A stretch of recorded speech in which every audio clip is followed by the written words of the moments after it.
मुंबई पालिका निवडणुकीसाठी आता महायुतीची एक महत्त्वाची बैठक होतीये। जागा वाटपाबाबत उदय सामंत यांच्या बंगल्यावर अगदी थोड्याच वेळात या बैठकीला सुरुवात होणार आहे। मुक्तगिरी बंगल्यावर जागा वाटपाबाबत खलबतं होणार आहेत। राहुल शेवाळेंसह इतर नेते देखील या बैठकीला उपस्थित राहणार आहेत। तर मुंबई महापालिका निवडणुकीमध्ये शिंदे सेनेनं जरी 100 पेक्षा जास्त जागांसाठी दावा केला असला तरी शिंदे सेनेच्या वाट्याला तेवढ्या जागा मिळणं अशक्य आहे। आमचे प्रतिनिधी सूरज मसूरकर यांच्याकडून आपण अपडेट जाणून घ्या। सूरज, अगदी थोड्याच वेळात आता महायुतीची देखील बैठक होणार आहे। काय कोणत्या विषयांवर यामध्ये जास्त भर दिला जातो, कोणत्या विषयांवर चर्चा होऊ शकते?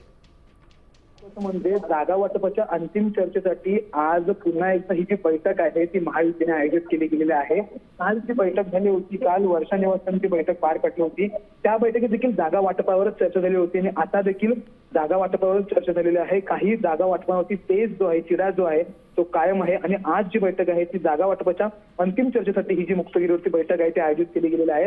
त्यामध्ये मंत्री उदय सामंत असतील, राहुल शेवाळे असतील, हे देखील आहेत शिवसेनेकडून, तर भाजपकडून जे आहेत आशिष शेलार, अमित तटम असे इत्यादी जे नेते आहेत ते असणार। आणि सगळ्यात महत्त्वाचं म्हणजे शिवसेनेने 100 पेक्षा जास्त जागांवरती दावा केलेला आहे, मात्र भाजपने त्यांना कुठेतरी धन्यवाद सूरज, या सविस्तर माहितीसाठी। आपण पाहतो आता मुंबईतल्या पालिका निवडणुकीसंदर्भात जागा वाटपाबाबत एक अतिशय महत्त्वाची बैठक महायुतीची सुरू होणार आहे।